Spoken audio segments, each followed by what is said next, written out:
కొరింథీయులకు రాసిన మొదటి పత్రిక మొదటి అధ్యాయము 18వ వచనాన్ని చదివి వినిపిస్తాను. సిలువను గూర్చిన వార్త నశించుచున్న వారికి వెర్రితనము, కానీ రక్షింపబడుచున్న మనకు దేవుని శక్తి. ఇది మన ప్రధాన అంశం. ఉదయం మనం ధ్యానించింది ఏంటంటే 17వ వచనం, బాప్తిస్మం ఇచ్చుటకు క్రీస్తు నన్ను పంపలేదు, కానీ క్రీస్తు యొక్క శిలువ వ్యర్థం కాకుండానట్లు వాక్చాతుర్యం లేకుండా సువార్త ప్రకటించుటకే ఆయన నన్ను పంపెను. ఇక్కడ అపోస్తలుడైన పౌలుని దేవుడు ఎందుకు ఏర్పాటు చేస్తున్నాడు అంటే, వాక్చాతుర్యము లేకుండా సిలువను ప్రకటించడానికి. ఎప్పుడైతే సిలువను ప్రకటించేటప్పుడు జ్ఞానాన్ని లేకపోతే వాక్చాతుర్యాన్ని ఉపయోగించమో ఆ ప్రసంగం ఎలాగుంటుందంటే వినడానికి వెర్రితనంగా ఉంటుంది అని అంటున్నాడు. అంటే సిలువను ప్రకటించేటువంటి వ్యక్తులు తమ మనసులో ఉంచుకోవాల్సినటువంటి విషయం ఏంటంటే, మేము ప్రకటించేటువంటి ప్రకటన మనుషుల్ని సంతోషపెట్టదు. ఈ స్పష్టత సిలువను ప్రకటించాలి అనుకున్న వాళ్ళకి ముందుండాలి. ఎందుకు అంటే చాలా మట్టుకు ప్రసంగాలు, ఉపన్యాసాలు, ఈ బోధ దేని మనసులో పెట్టుకొని జరుగుతుందంటే మనుషుల అంగీకారం కోసం, మనుషుల ప్రశంస కోసం. కనుక అపోస్తలుడైన పౌలు అంటున్నాడు, సిలువను గూర్చిన వార్త నశించుచున్న వారికి వెర్రితనం. ఇది వెర్రితనంగా అనిపిస్తుంది సిలువను గూర్చి ప్రకటిస్తున్నప్పుడు. మనుషులు ఎలాగుంటారంటే, కొరింథీయులకు రాసిన 2వ పత్రిక 10వ అధ్యాయము 10వ వచనంలో ఇలాగ వ్రాయబడింది, అతని పత్రికలు ఘనమైనవి బలీయమైనవి ఉన్నవి, కానీ అతడు శరీర రూపమునకు బలహీనుడు, అతని ప్రసంగము కొరగానిదని ఒకడు అనును. అపోస్తలుడైన పౌలు గురించి ఉన్నటువంటి ఒక అభిప్రాయం ఏంటంటే, ఆ రోజుల్లో అతడు పత్రికలు రాయమంటే బలంగా ఘనంగా రాస్తాడు, కానీ అతడు శరీర రూపానికి ఎలాగుంటాడు, బలహీనుడుగా ఉంటాడు, అతని ప్రసంగము కొరగానిది. పౌలు చూడడానికి ఎలా ఉన్నాడంట, బలహీనంగా ఉన్నాడంట. ఇప్పుడు ప్రభు అయిన యేసుక్రీస్తు అని ప్రకటించేటువంటి వ్యక్తి బలంగా ఉండాలన్నా బలహీనంగా ఉండాలన్నా? బలంగా ఉంటే బాగుంటుందా, బలహీనంగా ఉంటే బాగుంటుందా? బలంగా ఉండాలి కదా. పొట్టిగా ఉండాలన్నా పొడవుగా ఉండాలన్నా? నల్లగా ఉండాలన్నా తెల్లగా ఉండాలన్నా?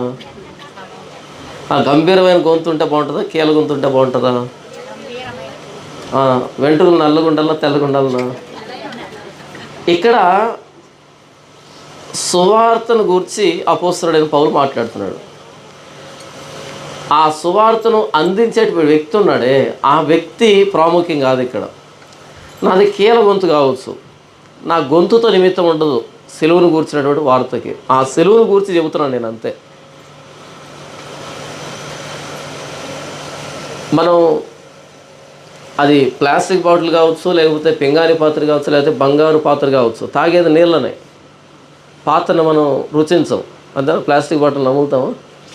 మనం బంగారు పాత్రను ఏమైనా సపరిస్తామా? లేదు. అందువలన నీళ్లు తాగుతాం కదా. అపోస్తలుడైన పౌలు ప్రకటిస్తున్నప్పుడు ఆయన మీద మోపినటువంటి అభియోగం ఏంటంటే, ఆయన బలహీనంగా ఉంటాడు,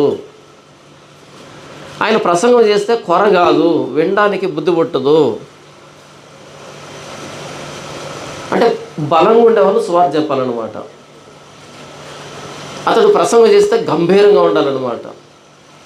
ఇప్పుడు నా గాంభీర్యత సువార్తకి దోహదం చేస్తే అది నిజమైన సువార్త కాదు. అప్పుడు క్రీస్తు సిలువకి ప్రాముఖ్యత ఉండదు. లేకపోతే నేను బలమైన వాడిని కాబట్టి నా మాట వింటాను అంటే మీరు వింటున్నది సువార్తని కాదు. ఎందుకు ఆ మాటను వ్రాస్తున్నాడంటే అపోస్తలుడైన పౌలు, మనిషిని బట్టి కాదు సువార్తను అంగీకరించాల్సింది. ప్రసంగంలో వాడేటువంటి ఆ వర్ణనలు, ఆ జ్ఞానము, వాక్చాతుర్యాన్ని బట్టి కాదు సువార్తను అంగీకరించాల్సింది. ప్రసంగం కొరగానిది. తర్వాత అంటాడు ఆయన, మేము పత్రికలు ఏమి రాస్తామో ప్రసంగంలో కూడా అదే చేస్తూ ఉంటాడు. ఆయన ప్రసంగం చేసేదే పత్రిక రాస్తాడు, పత్రికలు రాసిందాన్ని ప్రసంగం చేస్తాడు. అయితే జనాలు ఆ రోజు ఈరోజు సువార్తని సువార్తగా అంగీకరించకుండా సువార్త చుట్టూ కొన్ని పెట్టుకున్నారు. అందుకని ఈరోజు మీరు చూస్తే పెద్ద పెద్ద వేదికలు అంటే మహాసభల్లో ఆ స్టేజ్ ఉంటుంది చూసారా, ఆ స్టేజ్ వేసేదానికి ఎంత ఖర్చు వస్తుందో ఆ ఖర్చుతో ఇలాంటి మీటింగ్లు ఒక 100 పెట్టచ్చు. తెలుసా మీకు ఆ విషయం? ఆ స్టేజ్ వేసే ఖర్చుతో ఇలాంటి ప్రసంగాలు, ఇలాంటి వేదికలు 100 కార్యక్రమాలు చేయొచ్చు, సులభంగా చేయొచ్చు, కష్టంగా కూడా కాదు. పోనీ అంత విలువైనటువంటి వేదికను ఏర్పాటు చేసి ఏం చెప్పావంటే చెప్పింది కూడా ఏం లేదు, మరలా దశమ భాగాలు అడగడం తప్ప అంతకుమించి పెద్దగా చేసిందేమీ లేదు. ఏంటమ్మా?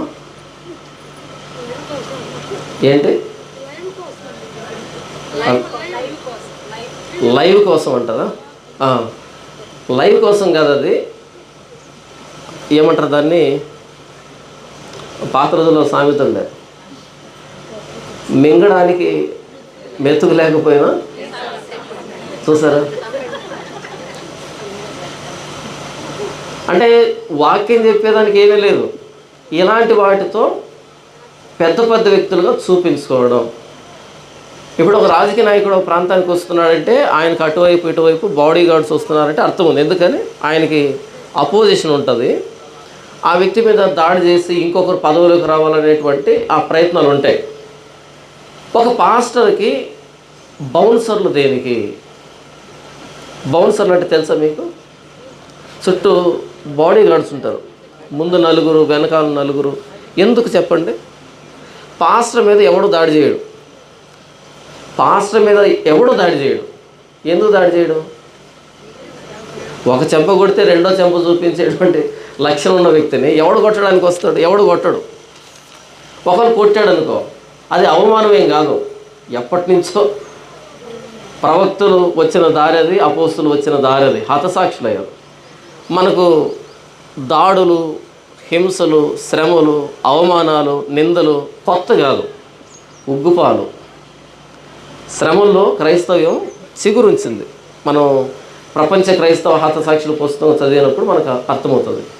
ఎందుకని ఒక పాస్టర్ చుట్టూ బాడీ గార్డ్స్ ఉన్నారు అంటే వాళ్ళ మీద ఎవరో దాడి చేస్తారని కాదు, మేము గొప్ప వాళ్ళమి అని చెప్పుకోవడం. అలా నేరుగా సమాజంలోకి వస్తే, వ్యక్తుల్లోకి వస్తే మనలాంటోడే అని అనుకుంటారు. కాబట్టి ఇలా ఒక వలయాన్ని ఏర్పాటు చేసుకుంటే ఆ వలయం దాటి లోపలికి రావడానికి జనులు ఫోటోకు 10,000, భోజనానికి 20,000 కదా. ఇది ఆడంబరం, కనబరుచుకోవడం మేము గొప్ప వాళ్ళమే అని.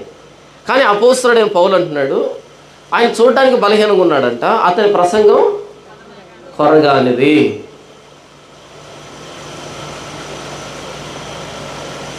నేను మిక్సర్ తీసుకొచ్చాను, మనకు సౌండ్ సిస్టమ్ పెట్టాలో తెలుసు, మిక్సర్ అంటారు కదా. ఆ మిక్సర్లో రకరకాల నాబ్స్ ఉంటాయి, బటన్స్ ఉంటాయి, వాల్యూమ్స్ పెంచేది దించేది అని ఉంటాయి. అందులో ఎక్కువ అనే ఒక బటన్ ఉంటుంది కదా, హలో అంటే hello hello hello hello hello అంటారు. ఎక్కువనేనా అది?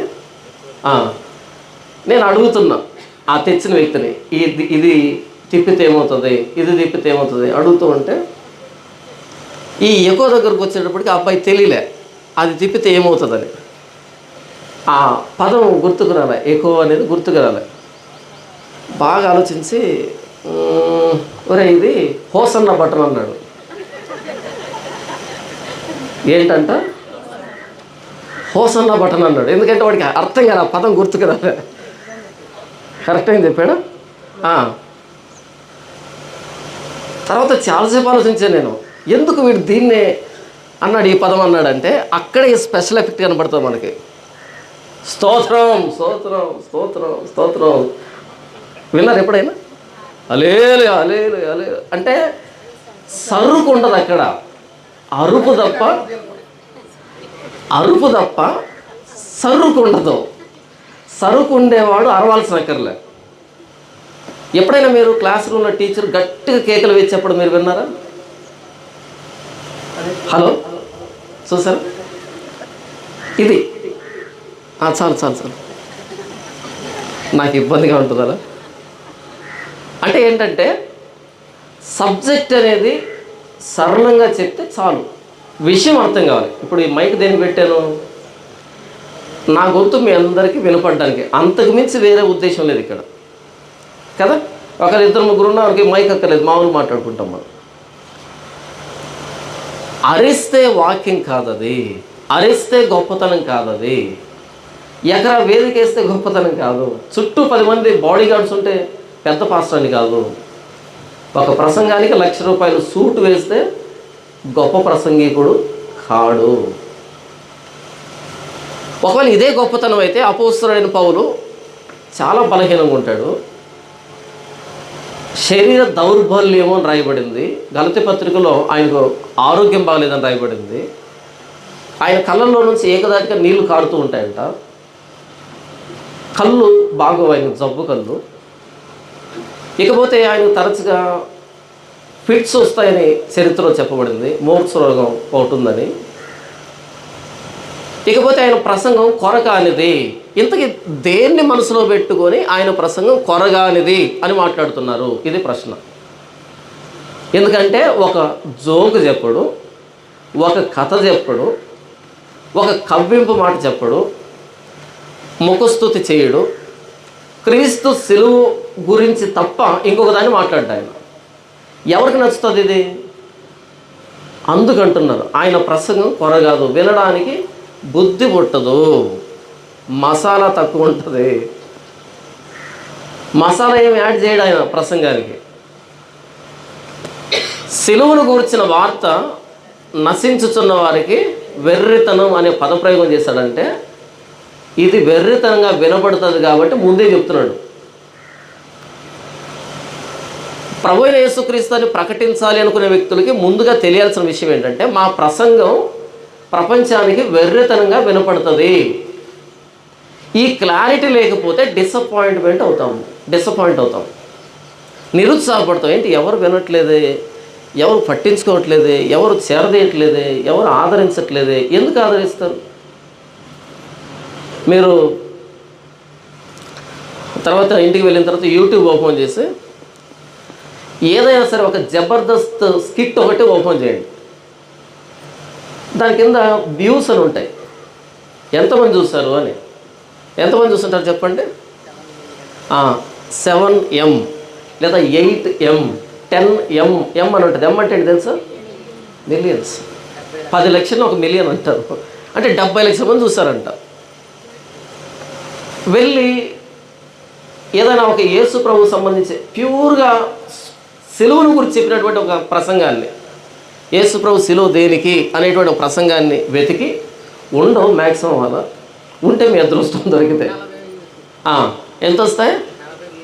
40 వ్యూస్, లేకపోతే మ్యాక్సిమం అంటే 1K వ్యూస్ ఇలా ఉంటాయి. అంటే 1000 మంది చూస్తుంటారు చచ్చి బతికి. ఇప్పుడు చెప్పండి, జబర్దస్త్ చూడడానికి అలవాటు పడినటువంటి జీవితాలకి ప్రభువైన యేసుక్రీస్తు సిలువ మీద ప్రాణం పెట్టాడు, మారు మనసు పశ్చాత్తాపం ఉందండి అంటే నచ్చుతుందా? కాబట్టి మనం ఏ ప్రపంచంలో నిలబడి యేసు ప్రభువును ప్రకటిస్తున్నాం అన్న స్పష్టత ప్రకటించే వ్యక్తికి లేకపోతే నిరుత్సాహపడతాడు. మనం అమ్ముతున్నటువంటి సరుకు ఏంటో మనకు తెలియాలి. మొదట తెలిస్తే నిరుత్సాహం ఉండదు. చాలామంది తాము ఏం ప్రకటిస్తున్నారో తెలియకుండా విపరీతమైన ఆదరణ వచ్చేస్తే నిరుత్సాహపడడం తప్ప ఏమీ ఉండదు. చాలామంది ఇలాగే ప్రారంభించుంటారు, యేసు ప్రభువుని గురించి ఘనంగా ప్రకటించాలి, ఆయన సిలువను గురించి అని వస్తారు, ప్రకటిస్తారు. కొద్దికాలం తర్వాత 4 వైపులు చూస్తారు, అందరూ ముందుకెళ్ళిపోతుంటారు. అరే మనం ఎప్పటి నుంచో ఇదే ఎత్తుకున్నాం, ఇక్కడే ఉన్నాం, మనం కూడా సమాజంతో పాటు ముందుకెళ్ళాలి. సమాజం ముందుకెళ్ళి నరకానికి వెళ్తుంది. ఈ స్పష్టత మనకు ఉండాలి. యెహెజ్కేలు గ్రంథం 2వ అధ్యాయంలో దేవుడు యెహెజ్కేలుని ప్రవక్తగా నిర్ధారణ చేస్తూ ఉన్నప్పుడు ముందుగా ఒక మాట చెప్పాడు ఆయనకి. ఏమని చెప్పాడు అంటే చూడండి, యెహెజ్కేలు గ్రంథము 2వ అధ్యాయము 1వ వచనం నుంచి, నరపుత్రుడా, నేను చదువుతాను. నరపుత్రుడా, నీవు చక్కగా నిలవబడము, నేను నీతో మాట్లాడవలను అని ఆయన నాతో మాట్లాడినప్పుడు ఆత్మ నాలోనికి వచ్చి నన్ను నిలవబెట్టను. అప్పుడు నాతో మాట్లాడిన వాని స్వరం వెంటనే దేవుని ఆత్మ ఎప్పుడైతే యెహెజ్కేలులోనికి వచ్చిందో యెహెజ్కేలు ఏం చేస్తాడు? నిలవబడ్డాడు. ఈరోజు ఆత్మస్తే ఏం చేస్తారు? పడిపోవడం కాదు, పడిపోయి దొర్లుతారు. రెండవది కూడా ఉంది. ఆత్మ వస్తే ఏం చేస్తారు? ఈరోజు పడిపోయి దొర్లుతారు. అవునా? పులిపీడి దగ్గర నుంచి వాకిటి దాకా దొర్లుతారు. కనీసం 2 సార్లు దొరికితే కానీ ఆ ఆత్మను పట్టుకోలేక. కానీ బైబిల్లో ఆత్మ వచ్చినప్పుడు నిలవబడ్డారు. దేవుడు పడగొట్టాడు, దేవుడు నిలవబెడతాడు. పడగొట్టేది ఎవరు? దయ్యం. బౌద్ధుడా అది వాడిని పట్టునప్పుడల్లా వాడిని తరచుగా నీళ్ళలోనూ అగ్నిలోనూ పడేస్తుంది. ఈరోజు 2025లో పేర్లు మార్చేసుకున్నాం. దయ్యానికి పరిశుద్ధాత్మ దేవుడు అని, పరిశుద్ధాత్మ దేవుడికి దయ్యం అని పేరు మార్చేసుకున్నాం. పరిశుద్ధాత్మ దేవుడు వస్తే ఇంద్రియ నిగ్రహం ఉంటుంది. ఇంద్రియ నిగ్రహం కలిగిన ఆత్మను అనుగ్రహించడం దైవం ఉంటుంది. ఇంద్రియ నిగ్రహం అంటే మన మీద మనకు నిగ్రహం ఉంటుంది. యేసు ప్రభు మీద పరిశుద్ధాత్మ దేవుడు వచ్చాడు యొర్దాను నదిలో. కింద పడి దొరిలాడా? హల్లెలూయా హల్లెలూయా అని చప్పట్లు కొట్టాడా? చాలా స్టడీగా ఉన్నాడు కదా. ఆత్మ వచ్చి యెహెజ్కేలు నిలవబెట్టిందంట. నిలవబెట్టిన తర్వాత ఆయన నాతో ఇట్లా, నేను నరపుత్రుడా, నా మీద తిరుగుబాటు చేసిన జనుల యొద్దకు, ఇశ్రాయేలు యొద్దకు నేను పంపుతున్నాను. వారును వారి పితరులను నేటి వరకును నా మీద తిరుగుబాటు చేసిన వారు సిగ్గుమాలిన వారును కఠిన హృదయంలో ఉన్నారు. వారి యొద్దకు నేను పంపుతున్నాను. వారు తిరుగుబాటు చేయవారు కనుక వారు వినినను వినకపోయినను తమ మధ్య ప్రవక్త ఉన్నాడని వారు తెలుసుకున్నట్లు ప్రభువుకు యెహోవా ఇలాగ సెలవిస్తున్నాడని నీవు వారికి ప్రకటింపవలెను. అక్కడ వాడబడిన పదాలు ఏంటంటే వారు వినినను వినకపోయినను యెహోవా ఇలా ప్రకటిస్తున్నాడని చెప్పాలంతే. సువార్త అంటే ఆయన నాకు ప్రకటించేటువంటి బాధ్యత నుంచి నేను ప్రకటిస్తాను. వాళ్ళు వింటున్నారా వినలేదా అన్నది వాళ్ళ వ్యక్తిగతం, దాంతో నా సంబంధం లేదు. నేను చెబుతున్నానా చెప్పట్లేదా మాత్రమే నా ప్రశ్న, నా బాధ్యత. ఆయన చెప్పమన్నా చెబుతున్నానా లేదా అంతే. వాళ్ళు వింటున్నారా వినట్లేదా అన్నది వాళ్ళ ఇష్టం. అది చలివేంద్రం పెడతాం, మంచి నీళ్ళు కానీ మజ్జిగ కానీ పెడతాం, అంతవరకు వాళ్ళ బాధ్యత. వాళ్ళు వస్తే ఎన్నైనా పోస్తాం, కానీ ప్రతి ఒక్కరు నోరు తెరిచి నోట్లో పోయాలన్నట్టు రూల్ ఏమి లేదు. అది చేయకూడదు. దప్పికుంటే వచ్చి తాగుతాడు, లేకపోతే వెళ్ళిపోతుంటాడు. చలివేంద్రం పెట్టడం మన బాధ్యత. తెలుసా చలివేంద్రం అంటే? తెలుసు కదా. వారు వినినను వినకపోయినను యెహోవా ప్రవక్త తమ మధ్య ఉండెనని వారు తెలుసుకున్నట్లుగా ప్రభువుగా యెహోవా ఎలాగ సెలవిస్తున్నాడని నువ్వు ప్రకటించాలి. నీవు బ్రహ్మదండి చెట్లోను ముళ్ళ తుప్పులను తిరుగులాడుతున్నావు, తేళ్ల మధ్యను నివసిస్తున్నావు. వారు కానీ వాళ్ళ పితరులు కానీ మూర్ఖులు, మెడతెరిగిన వాళ్ళు, కఠిన హృదయాలు. కాబట్టి మన ఆడియన్స్ ఎవరో మనకు తెలియాలి, మన మెసేజ్ ఏంటో మనకు తెలియాలి, మన యాక్సెప్టెన్సీ ఎంతవరకు ఉంటుందో కూడా తెలియాలి. ఈ స్పష్టత మనకు ఉండాలి. యెహెజ్కేలుకుంది ఈ స్పష్టత, ఇర్మియాకుంది. ఇర్మియా నువ్వు వెళ్ళి ప్రకటించు, వాళ్ళు నిన్ను పట్టుకుంటారు, నిన్ను బంధిస్తారు, అయితే నేను నిన్ను విడిపిస్తాను. బెయిల్ అయితే వస్తుంటుంది కానీ పదే అరెస్ట్ అవుతూ ఉంటావు. నువ్వు పెళ్ళగించడానికి, నాటడానికి, విరగొట్టడానికి, పడద్రోయడానికి మినిస్ట్రీ ఏంటో కూడా చెప్పాడు ఆయన. కాబట్టి ప్రవక్తలకు ఒక క్లారిటీ ఉండేది. ఇప్పుడు మనకి ఈ స్పష్టత మిస్ అయింది. అపోస్తలుడైన పౌలు అంటున్నాడు, సిలువను గురించిన వార్త నశిస్తున్న వారికి వెర్రితనంగా అనిపిస్తుంది. ఇప్పుడు చెప్పి ప్రపంచంలో నశించే వాళ్ళు ఎక్కువ ఉన్నారా, రక్షించబడే ఎక్కువ ఉన్నారా? నాశనానికి పోయే దారి విశాలము వెడల్పు, దాని ద్వారా పోయేవాళ్ళు అనేకులు. జీవానికి పోయే దారి ఇరుకు మార్గము. ఇప్పుడు మనం నిలవబడింది ఈ ప్రపంచం ఎదురుగా నిలవబడ్డాం. తీసుకున్న మెసేజ్ అంటే అందరికీ వెర్రితనంగా అనిపించేటువంటి మెసేజ్ని తీసుకుందాం. కాబట్టి ఈ కొరింథీ సంఘం ద్వారా అపోస్తలుడైన పౌలు మనతోనూ భవిష్యత్ తరంతో ఏం చెప్తున్నాడంటే, సిలువను గూర్చిన వార్త వెర్రితనంగానే అనిపిస్తుంది. సిలువను గూర్చిన వార్త ప్రపంచానికి రుచించదు, దాన్ని పట్టించుకోరు అని చెప్తున్నాడు. మీకు ఒక సందర్భాన్ని బైబిల్ నుంచి చూపెడతాను. ఆదికాండము 19వ అధ్యాయం 14వ వచనంలో ఆశ్చర్యాన్ని గురి చేసేటువంటి ఒక మాట రాయబడింది. లోతు బయటకు వెళ్ళి తన కుమార్తెలను పెండ్లాడనై ఉన్న తన అల్లులతో మాట్లాడి, లెండి, ఈ చోటు విడిచిపెట్టి రండి, యెహోవా ఈ పట్టణమును నాశనము చేయబోతున్నాడని చెప్పెను. ఇక్కడ ఆగండి. లోతు దేవదూతలకి ఆశ్రయం ఇచ్చిన తర్వాత దేవదూతలు ఆ ఇంట్లో ఉన్నారని తెలిసి ఆ సొదొమ గొమొర్రా ప్రాంతంలో వ్యక్తులందరూ వచ్చారు తలుపు తట్టడానికి. చిన్నవారు మొదలుకొని పెద్దవాళ్ళు అందరూ వచ్చారు. ఇక దేవదూతలు దాన్ని తగలబెట్టేటువంటి సమయం ఆసన్నమైందని వీళ్ళని తీసుకుని వెళ్ళే ముందు లోతుకి ఒక అవకాశం ఇచ్చారు. లోతు, ఈ ఊరిలో నీకు ఎవరైనా బంధువులు ఉంటే, కావలసిన వాళ్ళు ఉంటే వాళ్ళను కూడా తీసుకొచ్చుకో. వాళ్ళ నీతితో సంబంధం లేదు. నీవు రికమెండ్ చేస్తే, నీవు సిఫారసు చేస్తే, నీకు కావాలి అనిపిస్తే తెచ్చుకో, వాళ్ళను కూడా మీతో పాటు రక్షిస్తాం అనే ఒక అవకాశాన్ని ఇచ్చారు. వెంటనే తన 2 కుమార్తెలను పెండ్లాడనై ఉన్నటువంటి ఆ అల్లులు ఉన్నారే, వాళ్ళ దగ్గర పరుగును వెళ్ళాడు. లోతు మంచోడని ఎంతకి? లోతు మంచోడా? లోతు నీతిమంతుడు. తర్వాత చనిపోయాడు, చరిత్ర బాగోలేదు. ముందు మంచోడే. లోతు నీతిమంతుడు. నీతిమంతుడు అంటే వెటకారంగా మాట్లాడేవాడేం కాదు, అనవసరమైన మాటలు మాట్లాడేవాడు కాదు, అబద్ధాలు చెప్పేవాడు అంతకు మించి కాదు. అర్ధరాత్రి వెళ్ళి వారిద్దరి దగ్గరికి వారిని లేపి, లెండి, ఈ పట్టణం నాశనం అవుతుంది, దేవదూతలు వచ్చారు, ఇలా చెబుతున్నారు, పరిస్థితి చేయి దాటిపోయింది, పదండి, ఈ పట్టణాన్ని విడిచిపెట్టండి అన్నాడు. ఆయన అంతకుముందు ఎప్పుడైనా వచ్చి ఇలా మాట్లాడుతూ ఉంటే, అర్ధరాత్రి పాటు తాగి వచ్చి తలుపు తట్టి నానా హంగామా చేస్తూ ఉంటే, వీడు ఇంతేలే ఎప్పుడు ఇలాగ మాట్లాడుతుంటాడంటే అర్థం ఉంది అందులో. కానీ లోతు నీతిమంతుడు. ఆయన అంత నీతిమంతుడు కాబట్టి దేవదూతలు ఆయన ఇంటికి వచ్చారు. మరి అలాంటోడు అర్ధరాత్రి వచ్చి లేపుతున్నాడు అంటే ఎలాంటోడైనా ఆలోచించాలి కదా. అరే, ఈయన మాలాంటి వ్యక్తి కాదే, తాగి వచ్చి అల్లరి చేసే వ్యక్తి కాదే, మంచోడు, నీతిమంతుడే, పేరున్న వ్యక్తే, గౌరవప్రదమైన వ్యక్తే, అన్నింటికి మించి మామగారు తన కూతురును ఇవ్వబోతున్నటువంటి మామగారు ఒకరు ఇచ్చున్నాడు అనుకో, అప్పుడు తిరస్కరిస్తే పెద్ద విశేషమే లేదు. కట్నం తక్కువ ఇచ్చాడనో లేకపోతే ఇంకోటనో మనసులో ఉంటుంది. కానీ పెండ్లాడనై ఉన్నటువంటి అల్లులు ఇంటికి వెళ్ళాడు. వెళ్ళి పిలిస్తే అక్కడ రాయబడిన మాట చూడండి, యెహోవా ఈ పట్టణమును నాశనము చేయబోతున్నాడని చెప్పారు.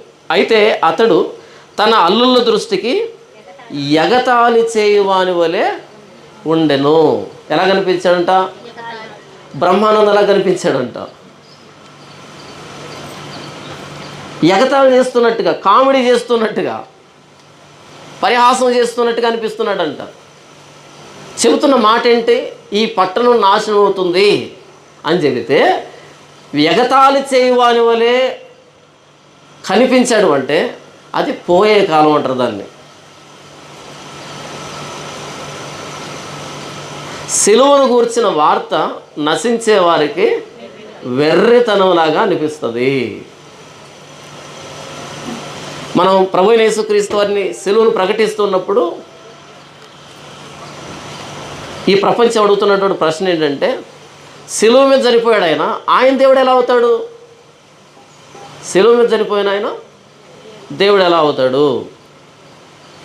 మరి ఏం చేస్తే దేవుడు అవుతాడు చెప్పు? ఆయన సిలువ మీద ప్రాణం పెట్టాడు. ఎందుకు ప్రాణం పెట్టాడు? సిలువ మీద ప్రాణం పెట్టిన దేవుడు ఎలా అవుతాడు? ఇప్పుడు ఆలోచించాలి కదా. సువార్త ఎందుకు వెర్రితనంగా అనిపిస్తుంది ప్రపంచానికి? సువార్త ఏం చెప్తుందంటే, నీతిమంతుడు లేడు, ఒక్కడును లేడు. ఇంతకుముందే ఒక సోదరుడు ఫోన్ చేశాడు, అన్న మా ఫ్రెండ్ ఒక మాట అడుగుతున్నాడు, ప్రశ్న అడుగుతున్నాడు. ఏంటా ప్రశ్న అంటే, ఒక వ్యక్తి తన జీవితంలో ఏ పాపం చేయలేదు, యేసు ప్రభువుని అంగీకరించలే. ఆ వ్యక్తి చనిపోతే పరలోకం పోతాడా నరకం పోతాడా అని మీరు చెప్పండి, ఎక్కడ పోతాడు? గట్టిగా చెప్పండి. ఒక వ్యక్తి తన జీవితంలో ఏ పాపం చేయలే, యేసు ప్రభువుని అంగీకరించలే, ఆ వ్యక్తి చనిపోయాడు, పరలోకం పోతాడా నరకం పోతాడా? నరకం అనే వాళ్ళ చేతులు ఎత్తండి. ఇప్పుడు పరలోకం అనే వాళ్ళ చేతులు ఎత్తండి. ఇప్పుడు నేను చెప్పింది జోకు. ఏంటి ఆ జోక్ అంటే, ఒక వ్యక్తి తన జీవితంలో పాపం చేయలేదు, జోక్ కాదా? పరలోకం పోతారు నరకం పోతారు కాదు, ఒక వ్యక్తి పాపం చేయలేదు అన్నప్పుడు జోక్. అది తన జీవితంలో పాపం లేదంటే జోక్. అది బైబిల్ ఏం చెప్పింది? నీతిమంతులు లేడు ఒక్కడును లేడు, నేను పాపంలో పుట్టినవాడను, పాపంలో నా తల్లి నన్ను గర్భం ధరించెను. చెప్పండి. ఒక వ్యక్తి తన జీవితంలో పాపం చేయలేదు అనగా నేను అన్నాను, నెక్స్ట్ క్వశ్చన్ కొనసాగించకు, ఇది జోకు, ఇన్వాలిడ్ క్వశ్చన్. అలాంటి వ్యక్తి ప్రపంచంలో లేడు. నీతిమంతులు లేడు ఒక్కడు లేడు. ఒక ఊహాజనితమైన ప్రశ్న వేసుకుని ఈ వ్యక్తి పరలోకం పోతాడా నరకం పోతాడా ఏంటి? అసలు పరిశుద్ధులు లేడు, నీతిమంతులు లేడు, ఉండడు. ఒకవేళ ఒక్క పరిశుద్ధుడు ఉన్నా ఒక్క నీతిమంతుడు ఉన్నా యేసు ప్రభు రావాల్సిన అవసరం లేదు. యేసు ప్రభుని గురించి రాయబడిన మాట ఏంటంటే, సర్వోన్నతుని ఆత్మ నిన్ను కమ్ముకుంటుంది కనుక పుట్టబో బిడ్డ పరిశుద్ధుడై దేవుని కుమారుడు అనబడును. పరిశుద్ధాత్మ దేవునికి పుట్టిన వాళ్ళు ఎవరున్నారు భూమి మీద? పరిశుద్ధాత్మ దేవుని పుడితే కదా పరిశుద్ధుడై దేవుని కుమారులు అవుతారు. మనం పుట్టింది ఎవరికి? మీరు వెండి బంగారములు వంటి క్షయమైన వస్తువుల చేత విమోచించబడలేదు, కానీ దేని నుంచి? మీ పితృపారంపర్యమైన వ్యర్థ ప్రవర్తన అని అంటాడు అక్కడ పేతురు పత్రికలో. నేను ఎవరిని అంటే మా నాన్న అమ్మ ప్రోడక్ట్ నేను, అవునా? మా నాన్న అమ్మ ఇద్దరు ఎవరు? మంచోళ్ళండి. చూడు వేసుకోండి నమ్ముకొని అమ్మ నాన్న మంచోళ్ళు కాదు అంటున్నాడు. అనినా అనకపోయినా వాస్తవం అదే. మనిషి మంచోడు కాదు, అది మా నాన్న అయినా మా అమ్మ అయినా, మీ నాన్న అయినా మీ అమ్మ అయినా, ఎవరైనా సరే మనిషి మంచోడు కాడు. వేమని ఎప్పుడో చెప్పాడు. ఏమని చెప్పాడు? పాముకి తలలో ఉంటుందంట విషయం, తేలుకి తోకలో ఉంటుందంట, మనిషికి కదా. అందులో మా నాన్న రాడా? అమ్మ రాదా? అంటే ఎందుకంటున్నా అంటే చాలామంది చూడు యేసుప్రభువుని నమ్ముకొని అమ్మా నాన్న తప్పు అంటున్నాడు, అమ్మా నాన్న పాపులు అంటున్నారు. అమ్మా నాన్న అనే సెంటిమెంట్ వాడినంత మాత్రం చేత సిన్లెస్ అని అర్థం కాదు, వాళ్ళు పాపం లేదని అర్థం కాదు. పాపులే, నేను ఒప్పుకున్నా మీరు ఒప్పుకోరు అంతే, నేను అంతే, నా పిల్లలు అంతే. మనిషి నీతిమంతుడు కాడు. అరికాలు మొదలుకొని నన్నెత్తి వరకు స్వస్థత ఎక్కడా లేదు. ఎక్కడ చూసినను దెబ్బలు, గాయములు, పచ్చిపుండ్లు, అవి కట్టబడలేదు, పెండబడలేదు, తైలంతో మెత్తన చేయబడలేదు. అంటే ఒక కుష్టు రోగితో పోలుస్తున్నాడు మానవ జాతిని. ప్రతివాని గుండె బలహీనమాయను, ప్రతివాడు నడినెత్తిని వ్యాధి కలిగి ఉన్నాడు. మంచితనం అంటూ లేదు. ప్రతి ప్రాంతంలో గాయం ఉంటే ఎంత అసహ్యంగా ఉంటుందో మన అంతరంగం అలా ఉంటుంది. బయటికి ఇలా ఉన్నాం కానీ ఐరన్ డ్రెస్ వేసుకొని లోపల చెడిపోయిన వాళ్ళమే. యేసుప్రభు అంటాడు, మీరు సున్నం కొట్టిన సమాధులు అని అంటాడు. బూజు పట్టిన కూరలు అంటారు. అంటే దోపుతోనూ అజితేంద్రియతతో నిండి ఉన్నారు అంటే బూజు పట్టిన కూరలు మీరు అని అంటాడు. వాళ్ళేనా? మనం కూడానా? మనం కూడా. మానవ జాతి అంతా హృదయం అన్నింటికంటే మోసకరమైంది, అది ఘోరమైన వ్యాధి కలిగింది, దాన్ని గ్రహింపగలవాడు ఎవడు? కాబట్టి సువార్త ఏం చెప్తుందంటే నీతిమంతులు లేడు ఒక్కడు లేడు. కానీ ప్రపంచం అనుకుంటుంది తెలుసా, రోజుకి 3 సార్లు స్నానం చేసి మేము పరిశుద్ధులమేనే అని అనుకుంటుంది. రోజుకు 3 సార్లు స్నానం చేసి పట్టు వస్త్రాలు కట్టుకొని మాకేంటి ప్రాబ్లం, మేము కూడా పాపం చేసాం అంటే పాపం ఎప్పుడు చేశారు కూడా తెలియలే. పాపం అంటే ఏంటో తెలిస్తే కదా పాపం ఎప్పుడు చేశారని తెలిసింది. చాలామంది ఏమనుకుంటారంటే పాపం అంటే డూస్ అనుకుంటారు, లేకపోతే డోంట్స్ అనుకుంటారు. డూస్ అండ్ డోంట్స్ రెండు ఉన్నాయి పాపం అంటే. దేవుడు వద్దన్న దాన్ని చేసేదాన్ని పాపం అని అంటారు, దేవుడు చేయమని చెప్పిన దాన్ని చేయకపోవడం పాపం అని అంటారు. మనం ఏమనుకుంటాం, నేనేం చేశాను, ఎవరైనా చంపానా, ఎవరికైనా మోసం చేశాను, ఎవరికైనా అన్యాయం చేశాను అంటే అతిక్రమిస్తేనే పాపం అనుకుంటారు. కాదు, ఆయన చెప్పిన దాన్ని చేయకపోవడం కూడా, వద్దు అన్నదాన్ని చేయడం పాపం, చేయమని చెప్పిన దాన్ని చెయ్యకపోవడం పాపం. ఏం చేయమన్నాడు ఆయన? నీ దేవుణ్ణి నీ పూర్ణ హృదయంతో, పూర్ణాత్మతో, పూర్ణ వివేకంతో, పూర్ణ బలముతో ప్రేమించాలి. ప్రేమించకపోతే పెద్ద పాపం, ప్రధాన పాపం. అది ప్రధాన ఆజ్ఞ అయితే, ప్రధాన ఆజ్ఞను అతిక్రమిస్తే ప్రధాన పాపం. మనం దేని పాపం అనుకుంటాం? నిన్ను వల్ల నీ సహోదరుని ప్రేమించు అనే రెండో దగ్గరకు వచ్చి, నా పక్కనోడికి ఏం చేయలేదు నేను అని అనుకుంటాం. ఫస్ట్ది పోయిందని తెలియదు మనకి. కాబట్టి బైబిల్ చాలా స్పష్టంగా ఏం చెప్తుందంటే, సువార్త యేసు ప్రభు ఏం చెప్తామంటే సెలువు మీద నుంచి, నీతిమంతులు లేడు, ఒక్కడు లేడు, అందరూ చెడిపోయిన వాళ్ళే. మీరు చెడిపోయారు కాబట్టి, పాపం చేశారు కాబట్టి, నేను పరలోకాన్ని వీడి శరీరధారిగా ఈ లోకానికి రావాల్సి వచ్చింది. వస్తే సరిపోయిందా? మీ ఆకారాన్ని తీసుకొని, మీ శరీరాన్ని తీసుకొని మీ కొరకు ప్రాయచిత్తం కావాల్సి వచ్చింది. ఇప్పుడు నా రక్తంలో మీరు కడగబడితే, మీకు ప్రాయచిత్తం జరిగితే, అప్పుడు మీరు ఉచితముగా నీతిమంతులుగా పరిశుద్ధులుగా మారుతారు. అప్పుడు దేవుడికి మీకు మధ్య ఉన్నటువంటి శత్రుత్వం పోయి మీరు సమాధానపరచబడతారు. ఇందులో వెర్రితనం ఎక్కడుంది? ఇందులో వెర్రితనం ఎక్కడుంది? ఏదో నదిలో మునిగితే పాపాలు పోతాయని పరిగెడుతున్నాం కదా. నదిలో మునిగితే పాపాలు పోవు, నదిలో మునిగితే పాపాలు పోవు. ప్రభువైన యేసుక్రీస్తు వారి రక్తం ప్రతి పాపం నుండి మనలను కడిగి పవిత్రులుగా చేయును అని వ్రాయబడింది బైబిల్లో. ఆయన కుమారుడైన యేసుక్రీస్తు రక్తం ప్రతి పాపం నుండి మనలను కడిగి పవిత్రులుగా చేయును. ప్రపంచానికి మనం చెప్పేటువంటి సువార్త వెర్రితనంగా అనిపిస్తుంది. ఇది మనకు తెలియాలి. ఎందుకంటే అబద్ధానికి అలవాటు పడినటువంటి ప్రపంచానికి నిజం నచ్చదు. అబద్ధానికి అలవాటు పడిపోయారు, నిజం నచ్చదు. ఇది మనకు తెలియాలి. మనం ఏదో జబర్దస్త్ లాగా కామెడీ స్కిట్ వేస్తుంటే ప్రపంచం వింటది. ఇక్కడ ఒక జబర్దస్త్ కమీడియన్ వచ్చాడు అనుకో, ఒక బ్యాండ్ వేశారనుకోండి, చుట్టుపక్కల వాళ్ళు వస్తారా? చాలామంది వచ్చేస్తారు. భోజనాలు లేకపోయినా వస్తారు, నీళ్ళు లేకపోయినా వస్తారు. ఎందుకని? అది వాళ్ళ స్వభావానికి దగ్గరగా ఉంది. అది వాళ్ళ స్వభావానికి దగ్గరగా ఉంది, అందులో వాళ్ళకి ఆనందం ఉంది. ఇదేంటంటే పశ్చాత్తాపడాలి, పాపాలు ఒప్పుకోవాలి, దేవునితో సమాధాన పడాలి అనేటువంటి వ్యక్తుల సమూహం ఇక్కడ. ప్రభా ఎలా బయటికి రావాలి ఈ ఊబిలో నుంచి అనేటువంటి వ్యక్తుల సమూహం ఇది. మనల్ని చూస్తే వాళ్ళకేమనిపిస్తుంది? వెర్రితనంగా అనిపిస్తుంది. అరే ఎప్పుడు చచ్చిపోతామో తెలియదు. ఎక్కడో ఆటో వెనకాల ఒక కొటేషన్ చదివాను, ఈ మేధావులే ఆటో డ్రైవర్లు అవుతారు. అంటే ఇంత తెలివి ఉన్నోళ్ళే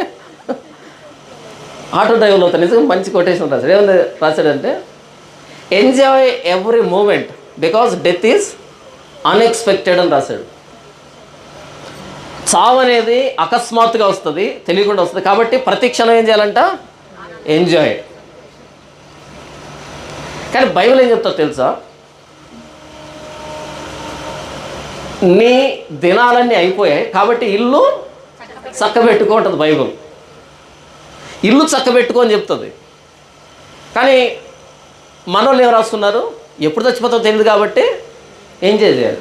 సత్య మనకు ఎంజాయ్ చేయండి. నా తెలియగలుగుతాను. మీకు పోలికి చెప్తాను. ఒకటికి ఉరి శిక్ష అమలు చేశాడు జడ్జి. వాడిని ఆ సెల్లో పెడతారు, గదిలో పెడతారు. ఉరి తీసేటువంటి రోజు తెల్లవారుజామున ఉరి తీసేది, మ్యాక్సిమం ఉరి తీసేది ఎప్పుడు? తెల్లవారుజామున. కళ్ళు తెరిచేపటికి అందరూ వీడు కళ్ళు మూసేసి ఉంటాడు. వీడిని 3 గంటలకు నిద్ర లేపారనుకోండి. లేపగానే పక్క సెల్లో వాళ్ళు కూడా మెలకు వస్తుందిగా, రే లేరా లేరా అంటుంటే వీళ్ళు కూడా లేచాడు ఒకడు. లేవగానే వెళ్ళి స్నానం చేసి వచ్చాడు. స్నానం చేసి రాగానే, ఎరా నీకేం ఇష్టం చెప్పు అని అన్నాడు అనుకో. వీడు నాకు హైదరాబాద్ దమ్ బిర్యానీ అన్నాడు అనుకో. ఫోన్ చేసి హైదరాబాద్ దమ్ బిర్యానీ ఒక 1/2 అవర్ తెచ్చేస్తారు. వాడు హైదరాబాద్ దమ్ బిర్యానీ తింటూ ఉంటే పక్క సైడ్లో ఉన్న వ్యక్తి, ఏం అదృష్టం వీడిది అని అనుకుంటాడా? అనుకోడా? మీరైతే అనుకోరా? మాకు రోజు ఆ పొంగలి, అది ఇడ్లీ, చట్నీ, చిచి, వీడికి ఏం అదృష్టం అసలు, హైదరాబాద్ దమ్ బిర్యానీ తినిపిస్తారా తెల్లవారుజామున అని ఎవడైనా అనుకుంటాడా? అనుకుంటాడు బుద్ధి ఉన్నట్లు లెక్కేనా? అది చావు తిండి, చివరి భోజనం. పస్తు పెట్టినా పర్లేదు కానీ నాకు ఈ బతుకొద్దు అనుకుంటాం మనం. Enjoy every moment because death is unexpected. అంటే చచ్చే నీకు ఎంజాయ్ ఏంటి నా తెలియక అడుగుతాను. చచ్చే నీకు దమ్ బిర్యానీ పెడితే ఏంటి, ఇంకోటి పెడితే ఏంటి? మనం కోడికి వచ్చేటప్పుడు ఏం చేస్తాం? కోడికి వచ్చేటప్పుడు ఏం చేస్తాం? కొన్ని నీళ్ళు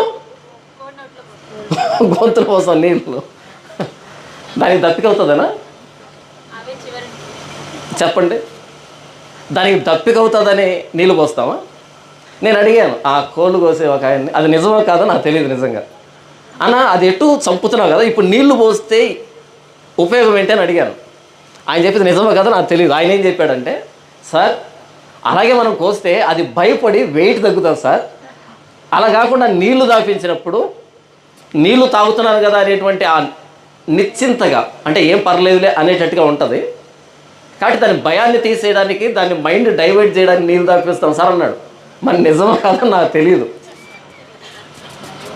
చచ్చే ముందు నీళ్లు తాగితే ఎలాగుంటుందో, ఉరిశిక్ష పడ్డవాడికి దమ్ బిర్యానీ తింటూ ఉంటే ఎంత చూడడానికి బాధాకరంగా ఉంటుందో, నెక్స్ట్ మినిట్ ఏం జరుగుతుందో తెలియదు. కాబట్టి ఇప్పుడే అనుభవిద్దామంటే ఈ రెండింటికి మించిన మూర్ఖత్వం అది. ఎందుకంటే కోడికి అంత మెదడు ఉంటుంది, కోడికి అంత మెదడు ఉంటుంది. ఇంత మెదడున్న కోడితో మనం పోల్చుకొని ప్రతి క్షణం ఎంజాయ్ చేయాలంటే తప్పది. మరణం అన్నది అంతం కాదు, అయిపోయింది అనుకోవడానికి, అక్కడి నుంచి ప్రారంభమవుతుంది. ఈ మరణం వరకు నమ్మకంగా ఉంటే అటు తర్వాత ఉంది ఎంజాయ్ అనేది. అంటే పరలోకంలో దేవునితో సదాకాలం ఉంటాం, పరిశుద్ధతలో ఉంటాం. మన పిల్లల్ని 10th క్లాస్లో స్కూల్లో మనం వదిలిపెడతాం కదా, బాగా చదువుకొని మంచి మార్కులు రావాలి. వాడు ప్రతిరోజు ఉదయాన్నే లేచి చదువుతున్నాడు అనుకో, శ్రద్ధగా చదువుతున్నాడు అనుకో. ఇంకొకడు 9 గంటలకు లేచి 10 గంటలకు స్కూల్కి వెళ్ళి విపరీతంగా ఎంజాయ్ చేస్తున్నాడు, సినిమాలు షికార్లు అంటూ. ఒకనొక రోజు ఎగ్జామ్స్ అనే వస్తాయి. ఆ ఎగ్జామ్స్ తర్వాత ఉదయాన్నే లేచి రోజు సిద్ధపడిన వాడి భవిష్యత్తు ఎలా ఉంటుంది? ఎగ్జామ్స్ తర్వాత ఎలా ఉంటుంది? వాడు పై చదువులకి వెళ్తాడు, సుఖపడతాడు. ఇదే సుఖం అనేవాడు తిరిగాడు, వాడి పరిస్థితి ఏంటి? ఆటో వెనకాల కొటేషన్ అంటే డెత్ ఈజ్ అన్ఎక్స్పెక్టెడ్. అంతేనా? ఎంజాయ్ చేయమని. ఈ 1 సంవత్సరం ఎందుకు ఇచ్చారంటే ఎంజాయ్ చేయమని కాదు, ఇప్పుడు కష్టపడితే భవిష్యత్తు అంతా బాగుంటుంది అని. అలాగే ఈ 60, 70, 80, 90 సంవత్సరాల ఆయుష్ మనకి ఎందుకు ఇవ్వబడిందంటే ఎంజాయ్ చేయమని కాదు, మరణాన్ని గురించి ఆలోచించండి, మరణానికి సిద్ధపడండి, చేసిన పాపాలు ఒప్పుకోండి, పశ్చాత్తాపడండి, ప్రభువైన యేసుక్రీస్తు మరణాన్ని అర్థం చేసుకోండి అని ఇవ్వబడింది. కానీ ప్రపంచానికి ఏమనిపిస్తా అంటే మనం మాట్లాడుకున్న మాటలు ఇదేంటి, ఎప్పుడు నోరు తెరిచినా సరే మేము పాపులు అంటారు. పాపి అనకపోతే ఇంకేమంటారు? పండితుడు అంటారు, పుణ్యమూర్తి అంటారు? లేదు కదా, పాపినే అంటారు. ఎప్పుడు పాపం అంటారు. అనకపోయినా దాన్ని పాపమనే అంటారు. పాపాన్ని పాపం అనకపోయినా అది పాపమే, ఎందుకంటే మనం మంచి వాళ్ళం కాదు. సిలువను గూర్చిన వార్త నశించే వారికి వెర్రితనంగా అనిపిస్తుంది. అంటే సిలువ ప్రపంచం మధ్యలో గీత, ప్రపంచానికి మధ్య గీత సిలువ అనేది. ఒకవైపు ఎవరు ఉంటారా అంటే వెర్రోళ్ళు ఉంటారు, ఇంకోవైపు ఎవరు ఉంటారంటే జ్ఞానులు, దేవుని జ్ఞానం. అది సిలువ అనేది నశించే వాళ్ళకు వెర్రితనం కనపడుతుంది, మధ్యలో గీతది. వెర్రోళ్ళందరూ సిలువకి అటువైపు ఉంటారు, జ్ఞానులు సిలువకి ఇటువైపు ఉంటారు. మీకు మాట చెప్తారు, ఈ మధ్య మహమ్మారులు వచ్చాయి కదా, ఈ అంటురోగాలు వచ్చాయి, కరోనా వచ్చింది. కరోనా వచ్చినప్పుడు WHO కొన్ని లక్షణాలు చెప్పింది. ఇదిగో కరోనాకి లక్షణాలు ఎలాగొంటే తలనొప్పి వస్తుంది, జలుబు చేస్తుంది, జ్వరం వస్తుంది, దగ్గు వస్తుంది, గొంతు నొప్పి ఉంటుంది, ఇలా లక్షణాలు చెప్పింది. చెప్పిన తర్వాత నాకు దగ్గు, జలుబు, జ్వరం ఈ లక్షణాలు కనబడుతున్నాయి అనుకో, వెంటనే నేను స్పందించి డాక్టర్ దగ్గరికి వెళ్తే తెలివైన వాడిని అవుతాను. అలా కాకుండా ఆ లక్షణాలు కనిపించినా సరే నా కరోనా ఉండదు అనేటట్టుగా తిరిగాను అనుకునే మూర్ఖుని అవుతాను. సిద్ధపడితే, జాగ్రత్త పడితే బ్రతుకుతాం కొన్ని రోజులు. లేదు నాకు కాదు అనుకుంటే చనిపోతాం, శ్మశానానికి వెళ్తాం. అలాగే బైబిల్ కొన్ని లక్షణాలు చెప్పింది, పాపపు లక్షణాలు చెప్పింది. నీతిమంతులు లేడు, ఒక్కడు లేడు, పాపానుకునేటువంటి లక్షణాలని చెప్తే ఆ లక్షణాలు మనలో కనబడ్డాయి అనుకో, అప్పుడు బైబిల్ కానీ సువార్త కానీ వెర్రిది అని కాదు అర్థం. మనం కన్సల్ట్ కావాలి, దీని గురించి ఆలోచించాలి, జాగ్రత్త పడాలి అని అర్థం. సిలువను ప్రకటిస్తున్నప్పుడు ఈ ప్రపంచం మనల్ని వెర్రోళ్ళుగా చూస్తుంది. ఎందుకు వెర్రోళ్ళుగా చూస్తుందంటే, ఒకవేళ ఈ సువార్త వాళ్ళకు అర్థమైనట్టుగా వాళ్ళు కనుక భావిస్తే వాళ్ళు చేస్తున్న వెర్రితనాన్ని వదిలిపెట్టాలేమోనని. మరొకసారి చెప్తా వినండి. ఎందుకు ప్రపంచం మనల్ని వెర్రోళ్ళలాగా చూస్తుందంటే, పిచ్చోళ్ళలాగా చూస్తుందంటే, వాళ్ళ వెర్రితనం, వాళ్ళ పిచ్చితనం బయటపడకుండా కప్పుకోవడానికి. మీకు అర్థమయ్యేటట్టు చెప్తారు. లూకా సువార్త 10వ అధ్యాయంలో ప్రభువైన యేసుక్రీస్తు ఒక వ్యక్తిని చూపెడతాడు. లూకా సువార్త 10వ అధ్యాయము 12వ వచనం నుంచి ఒక సందర్భాన్ని నేను చదివి వినిపిస్తాను. లూకా సువార్త 12వ అధ్యాయము 16వ వచనం. మరియు ఆయన వారితో ఈ ఉపమానం చెప్పాను. ఒక ధనవంతుని భూమి సమృద్ధిగా పండెను. అప్పుడతడు నా పంటను సమకూర్చుకున్నట్టుకు నాకు స్థలము చాలదు గనుక నేనేమి చేతునని తనలో తాను ఆలోచించుకొని, నేను ఎలాగ చేతును, నా కొట్లు విప్పి వాటికంటే గొప్ప వాటిని కట్టించి అందులో నా ధాన్యం అంతటిని, నా ఆస్తిని సమకూర్చుకొని, నా ప్రాణంతో, ప్రాణమా, అనేక సంవత్సరములకు విస్తారమైన ఆస్తి నీకు సమకూర్చబడి ఉన్నది, సుఖించుము, తినుము, త్రాగుము, సంతోషించమని చెప్పుకుందును అనుకొనెను. ఇక్కడ ఒక వ్యక్తి పంట వేశాడు, చాలా ధాన్యం వచ్చింది. మొత్తం పాత గరిసెలని తీసివేయించి కొత్త గరిసెలు వేయించి గరిసెల నిండా నింపేసి, ఒక ఇంగ్లీష్ ట్రాన్స్లేషన్ ఏముంటుందంటే ఆ గరిసెకి ఆనుకొని కాలు జాపుకొని ఉంటుంది. అంతే కదా, ఆ గరిసెకి ఆనుకున్నాడు, కాలు జాపుకున్నాడు, అలా పైకి తలబెట్టి అనుకుంటున్నాడు, నా ప్రాణమా, అనేక సంవత్సరములకు సరిపడా ఆస్తి నీకు సమకూర్చబడింది కాబట్టి సుఖించు, తినుము, త్రాగుము, సంతోషించమని చెప్పుకుంటున్నాడు. అబ్బా, ఎన్ని సంవత్సరాలకు సరిపడా ఆస్తి వచ్చింది నాకు అని అనుకుంటున్నాడు. ఇప్పుడు పైనుంచి దేవుడు అంటున్నాడు, అయితే దేవుడు, వెర్రివాడా, ఈ రాత్రి నీ ప్రాణం అడుగుతున్నారు, నీవు సిద్ధపరిచినవి ఎవని వగునని అతనితో చెప్పాను. అప్పుడు దేవుడు అంటున్నాడు, వెర్రివాడా. వెర్రివాడా అంటే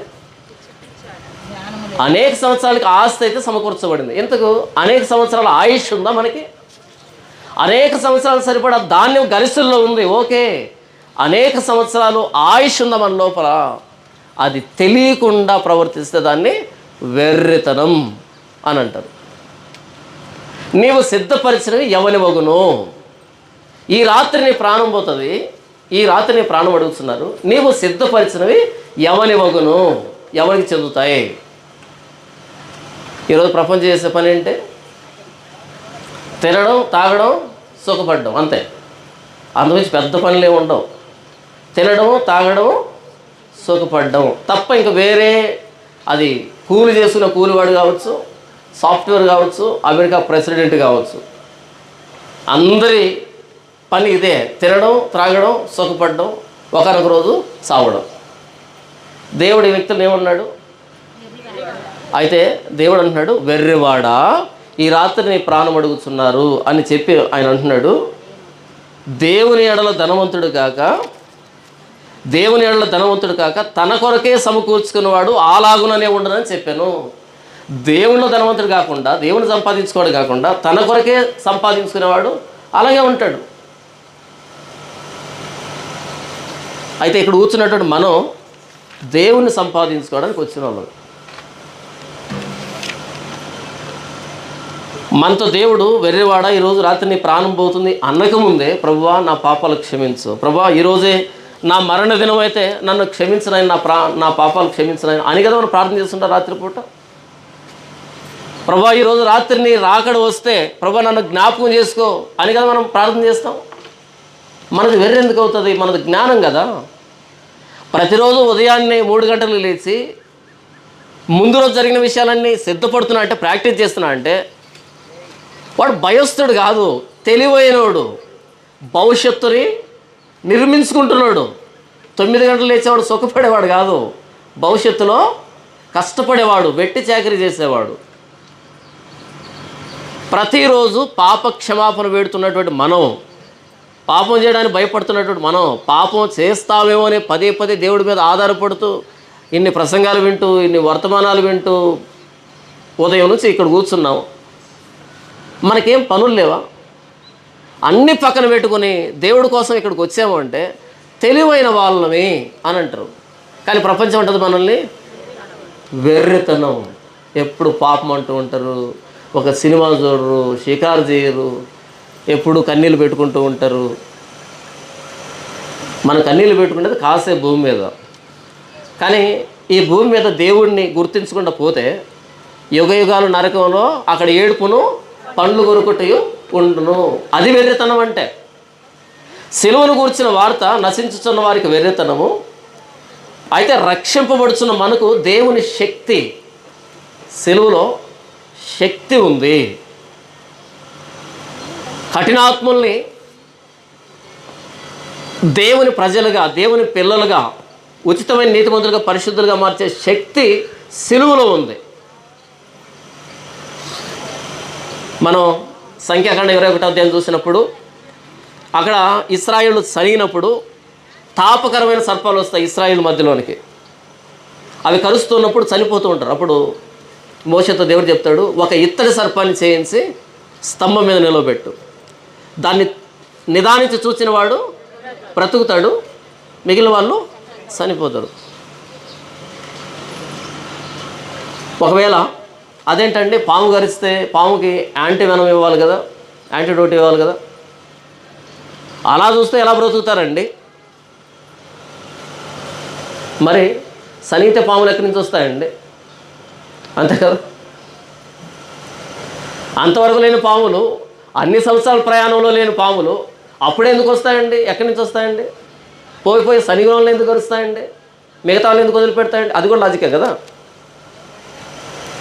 అంత ప్రయాణంలో ఒక చిన్న తేలుపిల్ల గుట్టలేదే ఇంతమందికి, ఉన్న పలంగా సనిగినప్పుడే సనిగిన వాళ్ళనే ఇన్ని పాపులు ఎందుకు గరిచాయి? ఎక్కడి నుంచి వచ్చాయవన్నీ ఒక్కసారిగా తెలియాలి కదా. ఆయన ఆజ్ఞాపిస్తే మిడతల దండు వస్తుందని ఐగుప్తులో అర్థం కాలేదా? ఆయన ఆజ్ఞాపిస్తే కప్పులు ఫరో పడగదిలోకి వస్తాయని అర్థం కాలేదా? ఆయన ఆజ్ఞాపిస్తే పేలు వస్తాయని తెలియదా? ఈగలు వస్తాయని తెలియదా? ఆయన ఆజ్ఞాపిస్తే వడగళ్ళు పడతాయని తెలియదా? ఈ పాములు వచ్చింది ఆయన ఆజ్ఞాపిస్తేనే అని తెలియదా? మీరు సనిగితే ఆయన కోపపడ్డాడని తెలియదా? ఆయన కోపం చల్లారాలంటే మరలా ఆయన మాట వింటేనే చల్లారుతుంది అనే తెలియదా? ఇప్పుడు ఆయనలో పెట్టించిన ఆయన చెప్పినటువంటి ఆ ఇతర సర్పాన్ని చూస్తే విషం దిగుతుందని కూడా అర్థం కావాలి. ఇంత చరిత్ర ఉంది ఇశ్రాయేలీలకి. అలా కదండి, దాన్ని చూస్తే ఎలా విషం ఎరుగుడు అవుతుంది? పోయారు అందరూ. అదంతా మాకెందుకు, దేవుడు చెప్పాడు చూడమన్నాడు, చూశారు, బ్రతికారు కదా. యెషయా గ్రంథంలో యెషయా అంటాడు, మా నీతి క్రియలన్నీ మురికి గుడ్డల వలె ఆయను అంటాడు. మా నీతి క్రియలు మురికి గుడ్డలు లాంటివి.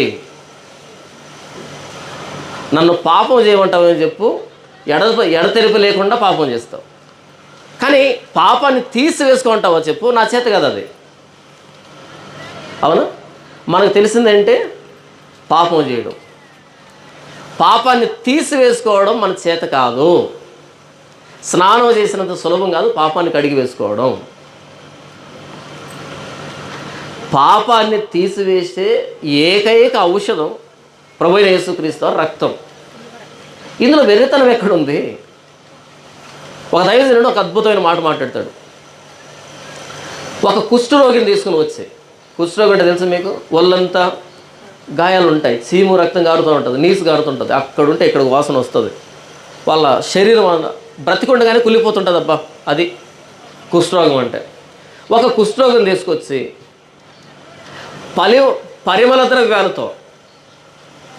ద్రవ్యాలతో ఆ వ్యక్తికి స్నానం చేయించి, మామూలు నీళ్ళు కాదు, పరిమళ ద్రవ్యాలతో ఎస్తేర్లు స్నానం చేయిస్తారే, 6 నెలలు ఈ ద్రవ్యాలతో, 6 నెలలు ఆ ద్రవ్యాలతో, సంవత్సరం స్నానం చేపిస్తారు కదా, అలా ఆ వ్యక్తిని పరిమళ ద్రవ్యాలతో స్నానం చేయించి నీసు రక్తం సీమంతా కడిగేసి ప్రపంచంలో అత్యంత ఖరీదైనటువంటి పట్టు వస్త్రాలు తీసుకొచ్చి ఆ వ్యక్తి కట్టారనుకో, కట్టిన ఒక అర్ధగంట తర్వాత ఆ వస్త్రాలు తీసి మీకు ఇస్తే మీరు వేసుకుంటారా?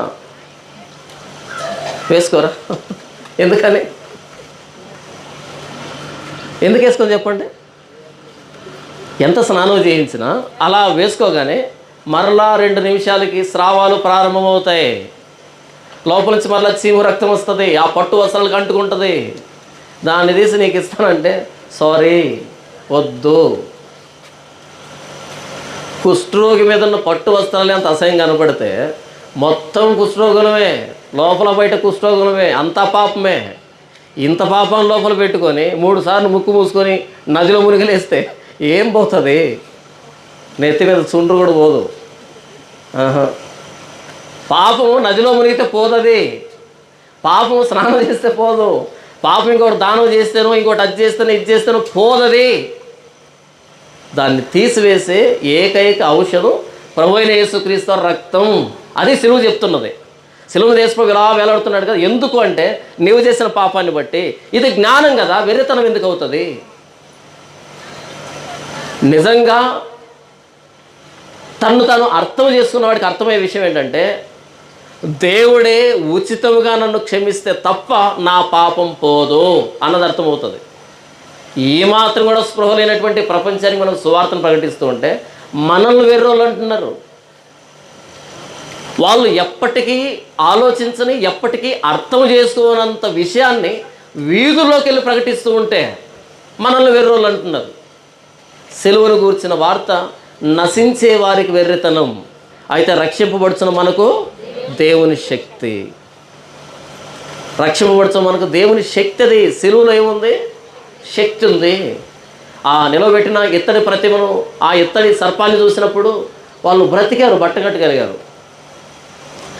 ఆ సిరియా దేశం నుంచి నయమాన్ వచ్చాడు ఎలీషా దగ్గరికి, ఆ రథాలతో గుర్రాలు తాగాడు.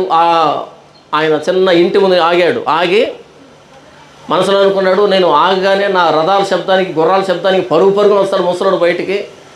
ఎందుకంటే నేను సైన్యాధిపతి కదా, రాజు దగ్గర ఆజ్ఞ తీసుకొచ్చాడు కదా, పరుగున వచ్చేస్తాడు. ఆ ముసలాన్ని వచ్చి నా గాయాల మీద చేపెట్టి అలా ఎలా మంత్రించినట్టు ఏంటంటో చేస్తాడు. అప్పుడు నాకు కుష్ఠరోగం పోతే అనేటట్టుగా మనసులో అనుకుంటున్నాడు. ఎంతసేపటికి రాడే బయటికి? కోపం వచ్చింది, బయటికి రాడేంటి? చాలాసేపటికి సేవకుడు వచ్చాడు. ఏంటి విషయం? రాజుగారి దగ్గర పర్మిషన్ తీసుకున్నాను, ఇక్కడ ఆయన కుష్ఠరోగం బాగా చేస్తాడంట, ఆయన వస్తే ఏదో మంత్రిస్తాడు. లోపలికి వెళ్ళి మళ్ళీ బయటకు వచ్చి మా గురువుగారు ఏం చెప్తున్నారంటే, యోర్దాను నదికి వెళ్ళి 7 సార్లు మరుమన్నాడు. 7 సార్లు 3 సార్లు 7 సార్లు మరుమన్నాడు. వెంటనే కోపం వచ్చేసింది. ఈ ముసలోడు రాకపోగా సిరియా దేశంలో ఉండే అబానా కానీ పర్పర్ కానీ యోర్దాను నది కంటే శ్రేష్టమైన నదులు కావా? ఇలా రూపాయి వెళ్ళేస్తే అడుగు భాగం కనపడితే అంత స్వచ్ఛంగా ఉన్నటువంటి నదులు వదిలిపెట్టొచ్చి ఈ మురికి నీళ్ళలో యోర్దాను నదిలో 7 సార్లు మునగాలంట. వెరితనం కాదా? అవును, అసలే కుష్ఠరోగం, మరలా మురికి నీళ్ళలో మునిగితే ఇన్ఫెక్షన్ ఎక్కువ అవుతుంది కదా. ఆయన సైన్యాధిపతి, మాత్రం సైన్స్ తెలుసు కదా. అబానా నదిని, పర్పర్ నదిని దాటి వచ్చి యోర్దాను నదులు మునగడానికి నేను వచ్చింది. తిప్పర రథాన్ని, వీడు వద్దు, వీడు కుష్ఠరోగం బాగా కావడం వద్దు. వెళ్తూ ఉంటే ఆయన అన్నాడు, అయ్యా ఏమన్నాడు ఇంతగా? ఆయన ఏమైనా ఒక పెట్టి నిండా బంగారం వెండి అడిగాడా? లేదా అలాంటిది ఏం అడగలేదే. 7 సార్లు మునగమన్నాడు. ఎన్నోసార్లు స్నానం చేశాం కదా, ఏమైంది? 7 సార్లు అటు మునిగిలేస్తే పోతుంది కదా. సర్లే వీళ్ళ కోసమని అలా దిగాడు. ముక్కు మూసుకున్నాడు. అలా 1 మునకేసాడు, 2 మునకేసాడు, 3 మునకేసాడు, 4 మునకేసాడు, 5 మునకేసి చూస్తుంటే ఏం మాయం కావట్లే. సార్ 7 సార్లు అలా మునగడు సార్, వెళ్దాం. 7 సార్లు మునిగి లేచేటప్పటికి చిన్నపిల్లల దేహంలాగా తయారైపోయింది. కొన్ని వెర్రితనంగా కనపడతాయి, చూడ్డానికి వినడానికి వెర్రితనంగా కనపడతాయి. దాన్ని చెప్పినోడు దేవుడు చేయాలంతే. ఇక వేరే దారి ఉంది ప్రపంచానికి? పాపాన్ని పోగొట్టుకునే దారి ఎక్కడుంది ప్రపంచానికి? పాపం చేయమంటే మొత్తం అందరం చేస్తాం, అందరం పాపులమే. పాపాన్ని పోగొట్టుకునే దారి ఎక్కడుంది ప్రపంచంలో? లేదు. పాపాన్ని గురించి విస్తృతంగా మాట్లాడుకుంటాం, కానీ పాపం పోయే మార్గం లేదు. ఒకే ఒక్క సమాచారం, అది కూడా వీధుల్లో ప్రకటించబడుతుంది. ప్రభువైన యేసుక్రీస్తు వారి రక్తం ప్రతి పాపం నుంచి మనం కడిగి పవిత్రులుగా చేయను అని. ఈ మాట విన్నప్పుడు నిజమే కదా, మేము పాపులం కదా, ఆయన రక్తం మా పాపాలు కడుగుతుందంటే ఇదే కదా మేము వెతుకుతున్నది అని పరుగు రావాల్సింది పోగొట్టి దీని వెరితనం అంటే ఇది నాశనానికి గుర్తు, ఇది నాశనానికి గుర్తు. పోనీ మనల్ని అంటారు, ఇదేంటి ఈ ఎప్పుడు పాపం, పాపక్షమాపణ, రక్తం, సిలువ అంటుంటారు అని అంటారు కదా.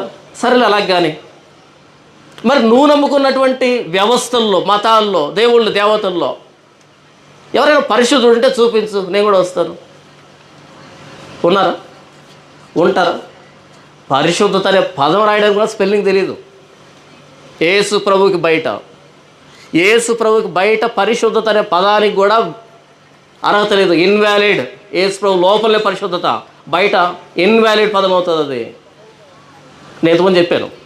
ఒక వ్యక్తి యేసు ప్రభు నమ్ముకోలేదు, కానీ చిన్నప్పటి నుంచి పాపం చేయలేదు, చచ్చిపోతే అన్నాడు కదా, అది జోకు, సీరియస్ స్టేట్మెంట్ ఏం కాదు, జోకు. యేసు ప్రభుకు బయట పరిశుద్ధత లేదు, యేసు ప్రభు లోపల పరిశుద్ధత, అది కూడా ఉచితమైన నీతి, ఉచితమైన పరిశుద్ధత, సంపాదించిన నీతి, సంపాదించిన పరిశుద్ధత కాదు. మనకంటే చెడిపోయినటువంటి పాత్రల్ని దేవుళ్ళుగా, దేవతలుగా సృష్టించుకొని పరిశుద్ధుడైన దేవుడి లోకానికి వచ్చి మనల్ని పవిత్రపరుస్తూ ఉంటే ఏన్నో తప్పుపడుతున్నామంటే నాశనానికి గుర్తిది. నశించుతున్న వారికి సిలువను గురించిన వార్త వేరేతనంగా అనిపిస్తుంది. అయితే మనకి నన్ను అడిగితే నేను చాలా సందర్భాల్లో, అంటే ఎప్పుడు అదే ఆలోచన ఉంటుంది మనసులో, ఒకవేళ నా చెవి దాకా యేసు ప్రభు సువార్త రాకపోయి ఉంటే నేను ఎలా బ్రతుకుతుండేవాడిని అనే ప్రశ్న వస్తుంది. మరలా సమాధానం వస్తుంది, ఎప్పుడు బ్రతుకుంటారు, ఎప్పుడు పోయింది రేపు వాటికి, చేసే పనులకి, చేస్తున్న పనులకి ఎప్పుడు టపీమని ఉండేవాడిని అని అనిపిస్తుంది. కాదా? నిజం కాదా? యేసు ప్రభు సువార్త వచ్చింది కాబట్టి బ్రతుకుతున్నాం, అంతో ఇంతో మనుషులకు కనపడుతున్నాం. యేసు ప్రభు సువార్త మన దాకా రాకపోయి ఉంటే, అది మనం సంస్కరించకపోయి ఉంటే మనకు బ్రతుకెక్కడిది? ఎలా బ్రతుకుతుండే వాళ్ళమో, బురదలో పందికి మనకు ఏ తేడా లేకుండా బ్రతుకుతుండే వాళ్ళమే, ఎన్ని పాపాలు బ్రతుకుతుండే వాళ్ళమో, ఎంత విచిత్రంగా బ్రతుకుతుండే వాళ్ళమో, తినేవాళ్ళం, తాగేవాళ్ళం కాదంటామే, కానీ జీవితానికి ఒక అర్థం లేకుండా బ్రతుకుతుండే వాళ్ళమే. ఇప్పుడు ప్రభువైన యేసుక్రీస్తు వారి సిలువ మనల్ని విలువైన వ్యక్తులుగా సమాజంలో నిలవబెట్టింది. నశించే వాళ్ళకి సిలువ వెర్రితనంగా కనబడుతుంది, కానీ నాశనానికి పోయే వాళ్ళు ఉంటారు, వాళ్ళకి వెర్రితనంగా, క్షమించండి, నశించుతుండే వారికి సిలువ వెర్రితనంగా అనిపిస్తుంది, కానీ రక్షించబడే మనకి దేవుని శక్తి అది. చూడండి, రోమీయులకు రాసిన పత్రిక 1వ అధ్యాయం 16వ వచనంలో అపోస్తలుడైన పౌలు అంటాడు, సువార్తను గూర్చి నేను సిగ్గుపడు వాడను కాను, ఏలైనగా నమ్ము ప్రతివానికి, మొదటి యూదునికి గ్రీసు దేశస్థునికి కూడా రక్షణ కలగజేయటకు అది దేవుని శక్తి అయి ఉన్నది. సువార్త ప్రకటించడానికి నేను సిగ్గుపడను అంటే సిగ్గుపరుస్తున్నారు సువార్త ప్రకటిస్తూ ఉంటే. ఈరోజు మనం వీధుల్లోకి కరపత్రికలు పట్టుకొని వెళ్తే వెటకారంగా చూస్తారు, కానీ ఒక సినిమా పోస్టర్ అతికించేవాడు వచ్చాడు గౌరవంగా చూస్తారు. ఎరా ఏ థియేటర్ ఇంతకి అంటారా? ఎంత ఆసక్తిగా చూస్తారు, కానీ సువార్త పత్రిక పట్టుకుని వెళ్తే వెటకారంగా చూస్తారు. ఈ ప్రపంచంలో సువార్త సిగ్గుగానే అనిపిస్తుంది. దీని గురించి ప్రభువైన యేసుక్రీస్తు మార్క్స్ వార్త 8వ అధ్యాయంలో ఒక మాట అంటాడు. అంటే ఒకవేళ మనం కనుక సువార్తను గురించి సిగ్గుపడుతూ ఉంటే కనుక, అంటే వాళ్ళు అంటున్నారు, వీళ్ళు అంటున్నారు అని. చూడండి 38వ వచనం, వ్యభిచారమును పాపమును చేయు ఈ తరం వారిలో నన్ను గూర్చి, నా మాటల గూర్చి సిగ్గుపడి వాడెవడో వారిని గూర్చి మనిషి కుమారుడు తన తండ్రి మహిమ గలవాడే పరిశుద్ధ దూతలతో కూడా వచ్చినప్పుడు సిగ్గుపడినని చెప్పాను. వ్యభిచారం, పాపం చేసేటువంటి ఈ తరంలో ఎవడు ఖాళీగా ఉన్నాడు పాపం చేయకుండా? ఎవరి చేతనైనంత మట్టుకు వాళ్ళు పాపం చేస్తున్నారు కదా, ఎవరి చేతనైనంత మట్టుకు వాళ్ళు పాపం చేస్తున్నారు. కానీ పెద్ద పెద్ద మేధావులాగా బిల్డప్ ఒకటి, చేసేటువంటి పాపాలు. ఆ మధ్య ఒక సినిమా వచ్చింది, అది ఏ సినిమారా అంటే ఒక ఐటమ్ గర్ల్ ఒక ఆవిడ ఉండేది పాత సినిమాల్లో. ఆవిడ చరిత్రని, జీవితాన్ని బయోపిక్గా తీశారు, దానికి నేషనల్ అవార్డు వచ్చింది. మీకు అర్థమవుతుందా? బట్టలు ఎప్పుడు తీసుకొని పబ్బులో డ్యాన్స్ చేసి ఆవిడ జీవితాన్ని బయోపిక్గా తీస్తే దానికి నేషనల్ అవార్డు వచ్చింది. నాకు అనిపించింది ఏమి విలువలు. ఇలాంటి వాళ్ళకి సువార్త వెర్రితనంగా అనిపిస్తుంది. పాపమును వ్యభిచారం చేసే ఈ తరములో ఏకైక పరిశుద్ధుడు ఆ ప్రభువైన యేసుక్రీస్తు వారి గురించి ప్రకటించడం నాకు సిగ్గెందుకు? పాపాన్ని నిర్భయంగా చేస్తున్నారు, కానీ పరిశుద్ధుని ప్రకటించడానికి నాకు సిగ్గెందుకు? సిగ్గుపడాల్సింది పాపాన్ని చేసేవాళ్ళు, పాపాన్ని ప్రకటించేవాళ్ళు, పాపాన్ని చిత్రీకరించేవాళ్ళు, పాపం కోసం ప్రయాసపడేవాళ్ళు సిగ్గుపడాలి. పరిశుద్ధుని గురించి ప్రకటించడానికి, పరిశుద్ధుడి ప్రాణత్యాగాన్ని ప్రకటించడానికి నాకు సిగ్గెందుకు అంటున్నాడు అపోస్తలుడైన పౌలు. ఎవరు సిగ్గుపడాలి? పాపం చేసేవాళ్ళు. నీ పాపాలు క్షమిస్తాడు ప్రభువైన యేసుక్రీస్తు వారు అని ప్రకటించే మనం ఎందుకు సిగ్గుపడాలి? వాడు కొడుతున్నాడంటే అర్థం కాక. యేసు ప్రభు అంటాడు కదా, పందులు ఎదుట ఏమేయకూడదంట? ముత్యాలు. వేస్తే ఏమవుతుంది? ఆ ముత్యాలు వేసినప్పుడు పంది ఎదురుగా దానికి 4-5 ముఖాలు ఉంటాయి కదా ముత్యానికి, నున్నగా ఉంటుంది దాని ఉపరితలం. ఆ సూర్యరశ్మికి మెలమెల మెరిసినప్పుడు అది అనుకుంటుంది నన్ను చంపడానికి ఏదో వేశాడని. మురికి తినే పందికి ముత్యం అనేది ఎలా తెలుస్తుంది? తెలియదు కదా దానికి. అది భయపడడం సహజం, భయపడి మన మీద దాడి చేయడం సహజం. కాబట్టి యేసు ప్రభువుని సిలువెక్కించిన ఈ ప్రపంచంలో యేసు ప్రభువును ప్రకటించే మనల్ని వెక్కిరించడం, సిగ్గుపరచడం, హింసించడం అన్నది సామాన్యమైన విషయం. మనకి స్పష్టత ఉండాలి. సిలువను గురించి మనం ప్రకటిస్తున్నామంటే ఇంకో విషయం ఏంటంటే నాశనాన్ని ప్రకటిస్తున్నామని అర్థం. 1. 2 రక్షణను ప్రకటిస్తున్నామని అర్థం. చాలామంది సువార్త అంటే ఏమనుకుంటారు తెలుసా? దేవుడు మీకు మేలులు చేస్తాడు, దీవెనలు ఇస్తాడు, ఆశీర్వాదాలు ఇస్తాడు అని పాజిటివ్గా అని చెప్తుంటారు. సారీ, సువార్త దానికి 2 ముఖాలు ఉంటుంది. ఒక నాణ్యానికి 2 వైపులు ఉంటాయి. బొమ్మ బొరుసు ఉన్నట్టు, కానీ సువార్తకి 2 ఉంటాయి. మీరు సర్వలోకానికి వెళ్ళి సర్వ సృష్టికి సువార్త ప్రకటించండి.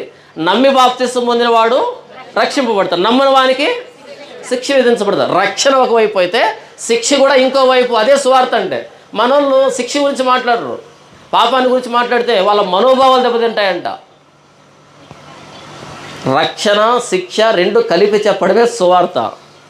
మోషే ఏం చేశాడు అంటే అంత బోధించిన తర్వాత, ఇదిగో మీ ఎదుట మరణాన్ని పెడుతున్నాను, జీవాన్ని పెడుతున్నాను, ఏం కావాలో తీసుకోండి అన్నాడు. ఒకటే పెట్టాడు ఆయన.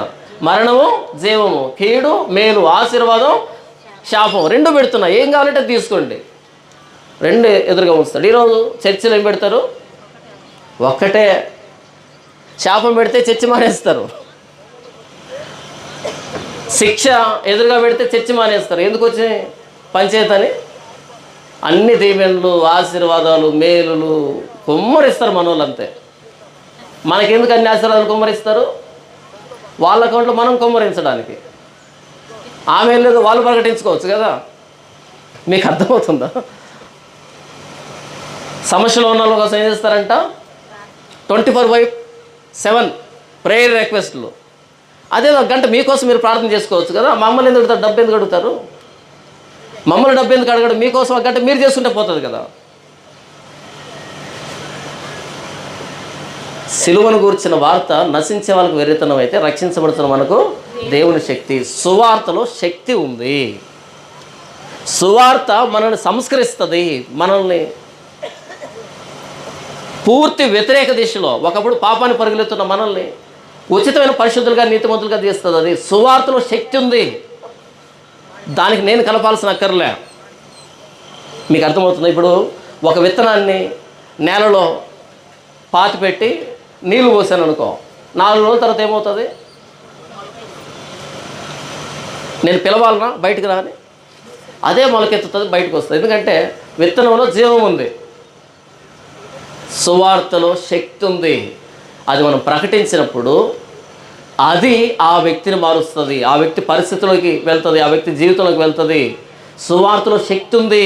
మనకు అర్థం కావట్లే. మనం ఏమనుకుంటున్నామంటే మొత్తం మన మీద, మన భుజాల మీద వేసుకొని నేనే ఏదో చేయాలి. సారీ, సువార్తను సువార్తగా ప్రకటించాలు. అది ఆ వ్యక్తుల కార్యం జరిగిస్తుంది. విత్తనాలను పొలం మీద చల్లు చాలు. నువ్వేమి మొలక కోసం భంగపడాల్సిన అక్కర్లే, మొలకెత్తుతుంది విత్తనం. కాబట్టి సువార్తకి మిగిలినటువంటి మాటలకు తేడా ఏంటో తెలుసా? మిగిలినటువంటి చాలా మాటలు ఉన్నాయి, చాలా నైతిక సూత్రాలు, ధర్మ సూత్రాలు, న్యాయ విధులు, ఏంటేంటో మంచి మంచి మాటలు ప్రపంచం తక్కువ లేవు కదా.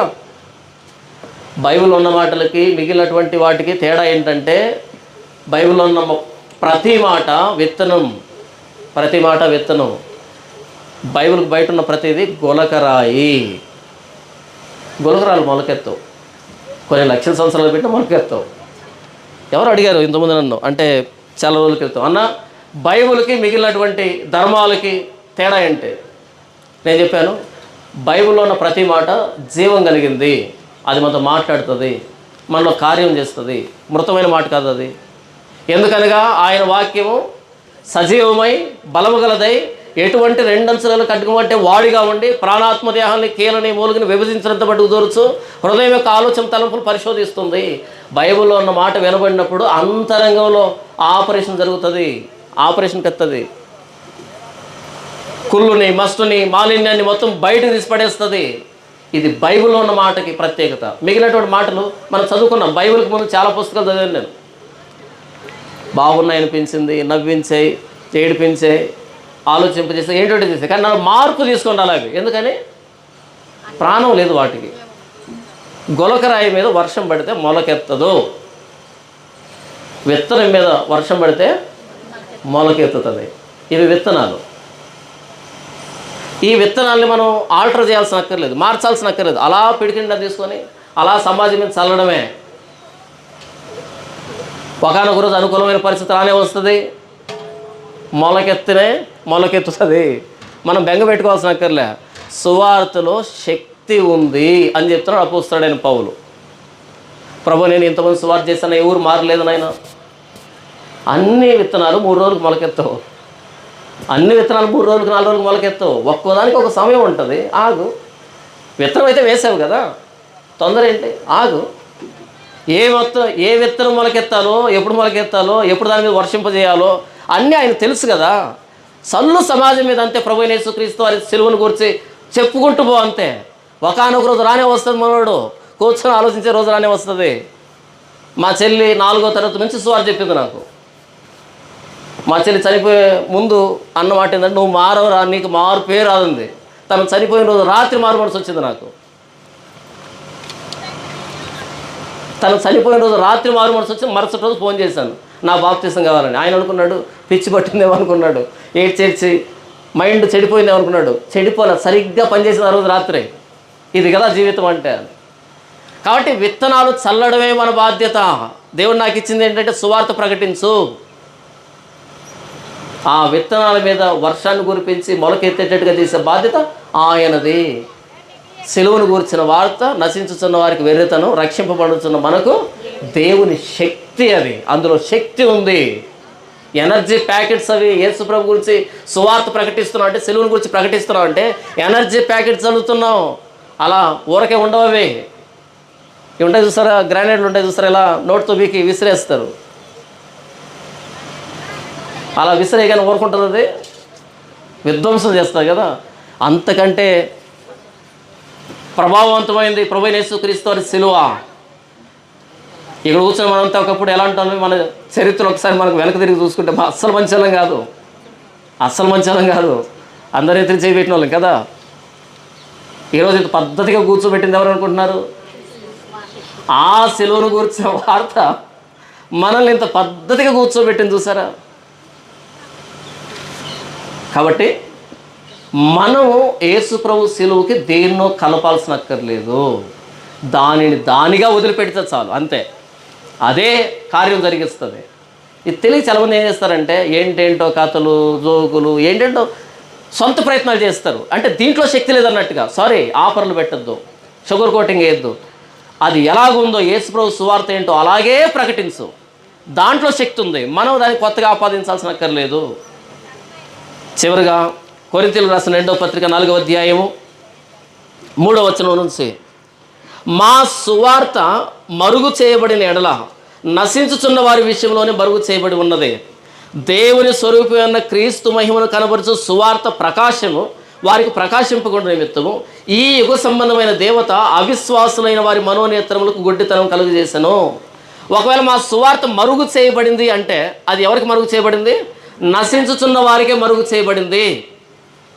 కొంతమంది అంటారు, అన్న ఒక ప్రాంతంలో ఇప్పటివరకు సువార్త అందించబడలేదన్న, ఆ ఊరిలో వ్యక్తులు చచ్చిపోతే ఏమవుతారు చెప్పండి అంటే అర్థం ఏంటి తెలుసా? అది పెద్ద బేతాల ప్రశ్న అయినట్టు. అవునా, సువార్త ప్రకటించబడలేదా, మరైతే యేసుప్రభువు ఎలా తీర్పు తీరుస్తాడు అన్యాయంగా అని అనుకోవాలని.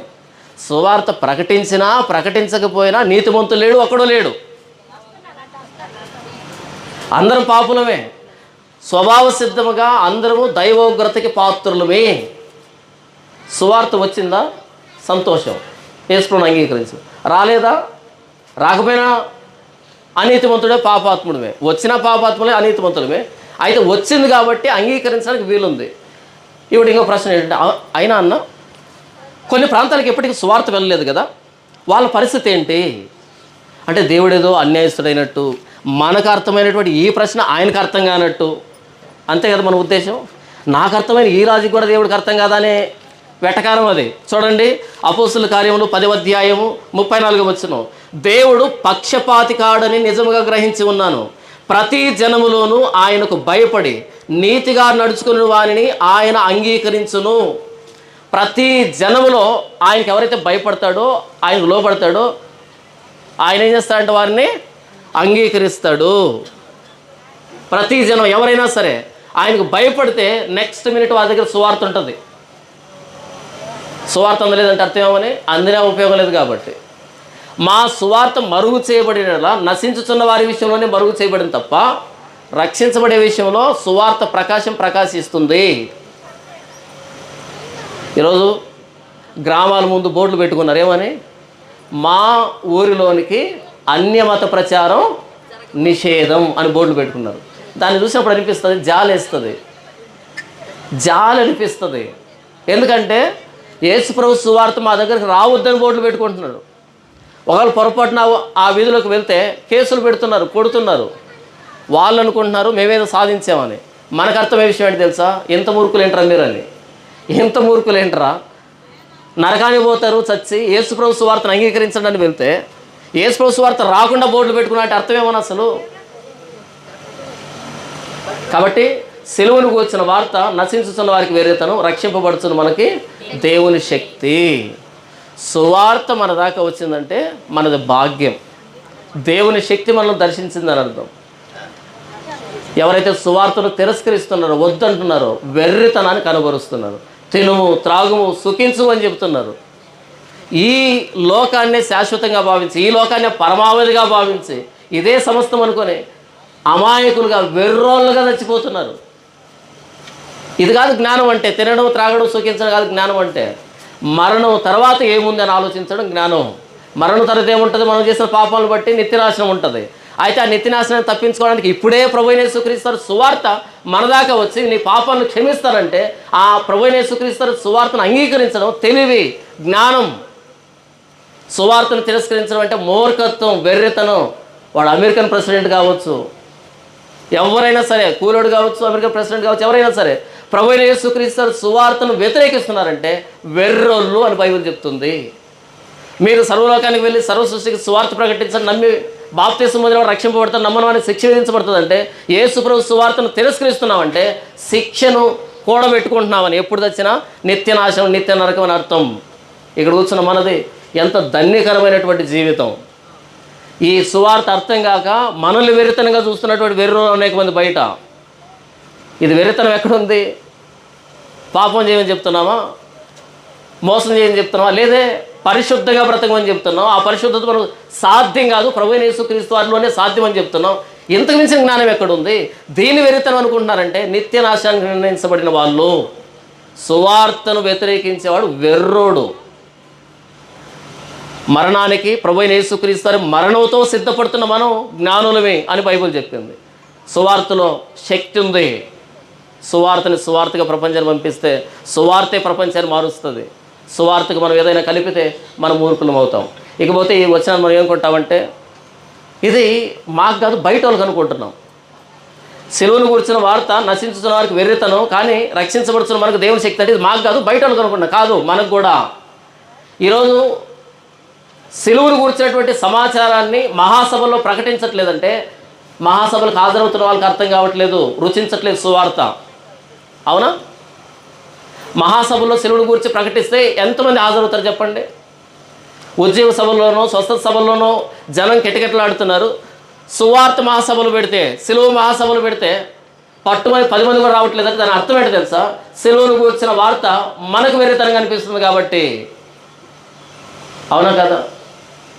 కాబట్టి ఇది బయట వాళ్ళకే కాదు, మనకు కూడా సిలువ యందు అతిశయపడకుండా సిలువ బయట అతిశయపడుతున్నా అంటే మనం కూడా నాశనానికి నిర్ణయించబడుతున్న వాళ్ళమే. దేవుడు మనల్ని జ్ఞానవంతులుగా చేశాడు. ఆయన సువార్త మన దాకా తీసుకుని వచ్చాడు, మనకు అర్థమయ్యేటట్టు చేశాడు, అంగీకరించేట్టు చేశాడు. ఆ సువార్త మనల్ని నూతన సృష్టిగా చేసింది. ధన్యకరమైన జీవితం మనది.